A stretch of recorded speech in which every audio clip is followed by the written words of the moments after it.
Next आहे आपल्या properties of the sound wave. आता प्रॉपर्टीज ऑफ साऊंड वेव्ह बघत असताना फर्स्ट प्रॉपर्टी आपली टाइम पिरियड.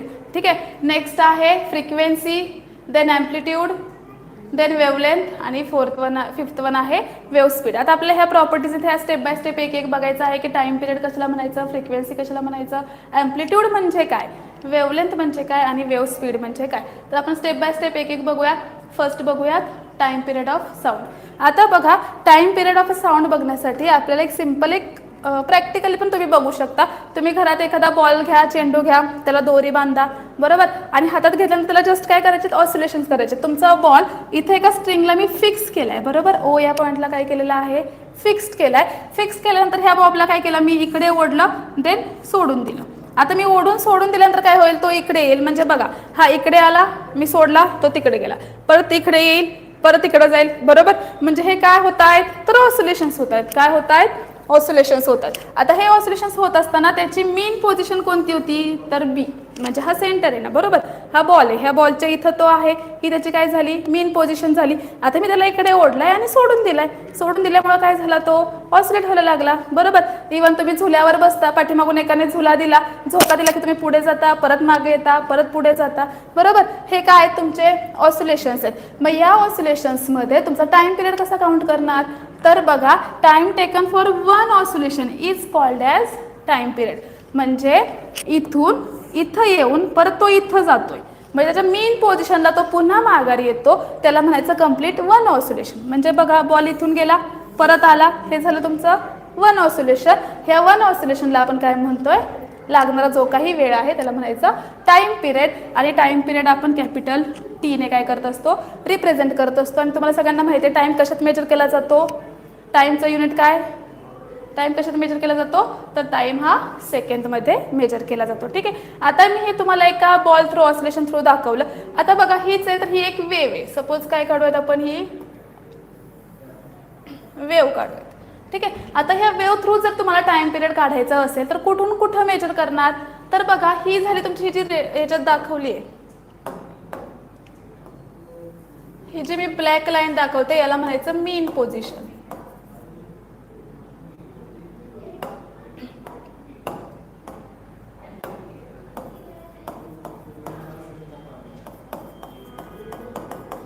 ठीक आहे.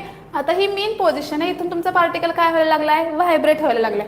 आता व्हायब्रेट व्हायला लागल्यानंतर तो इथून इथं आला, म्हणजे याने कंप्लीट केलं तुमचं हाफ सायकल. काय कंप्लीट केलं, हाफ सायकल. परत तो इथून इथपर्यंत आला, त्याने काय कंप्लीट केलं, नेक्स्ट हाफ सायकल. मग मला सांगा हे वरचं हाफ आणि हे वरचं खालचं हाफ, मग हे मिळून किती होईल रे, म्हणजे हे पूर्ण जर मी बघितलं तर हे पूर्ण एक सायकल कंप्लीट होत आहे बरोबर. मग ह्या एका कंप्लीट सायकलला लागणारा जो काही टाइम आहे त्याला म्हणायचं टाइम पिरियड.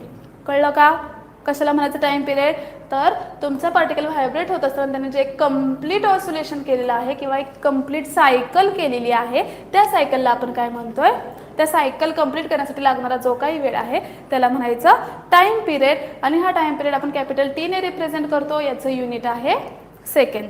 सगळ्यांना समजलंय टाइम पिरियड एकदम सिंपल डेफिनेशन आहे आणि याच्यावरच रिलेटेड तुमची काय आहे नेक्स्ट फ्रिक्वेन्सी असणार आहे. तर टाइम पिरियड समजलंय सगळ्यांना. ओके. बघा नेक्स्ट पॉइंट आहे तुमचा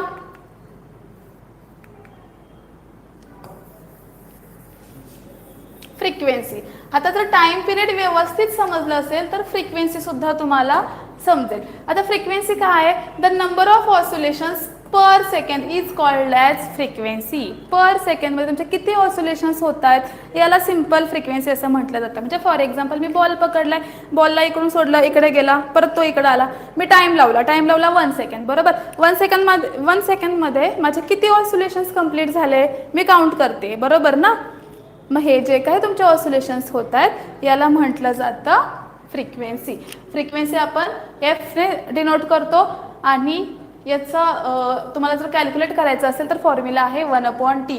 जर तुम्हाला फ्रिक्वेन्सी फाइंड आउट करायची असेल तर आपण घेतो F is equals to 1/t. म्हणजे सिंपल फ्रिक्वेन्सी म्हणजे काय, तर reciprocal of time period.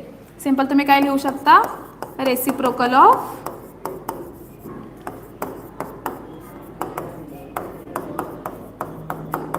Period is called as frequency. किंवा असंही सांगू शकतो the number of oscillations per second is called as frequency. कोणतीही डेफिनेशन सांगा, दोन्हीही तुमच्या करेक्ट असणार आहेत. कॅल्क्युलेट करायचं झालं तर 1/T बरोबर. आणि फ्रिक्वेन्सीचं युनिट आहे हर्ट्स. फ्रिक्वेन्सी कशात कॅल्क्युलेट केली जाते तर हर्ट्समध्ये कॅल्क्युलेट केली जाते. बघा नंबर ऑफ ऑसिलेशन्स की मी हा बॉल इथं घेतला, इथून सोडला, टाईम लावला, 1 सेकंडमध्ये किती ऑसिलेशन्स होत आहेत मी काउंट करते बरोबर. हे जे काय काउंट करतोय आपण त्यालाच काय म्हटलं जातं फ्रिक्वेन्सी असं म्हटलं जातं.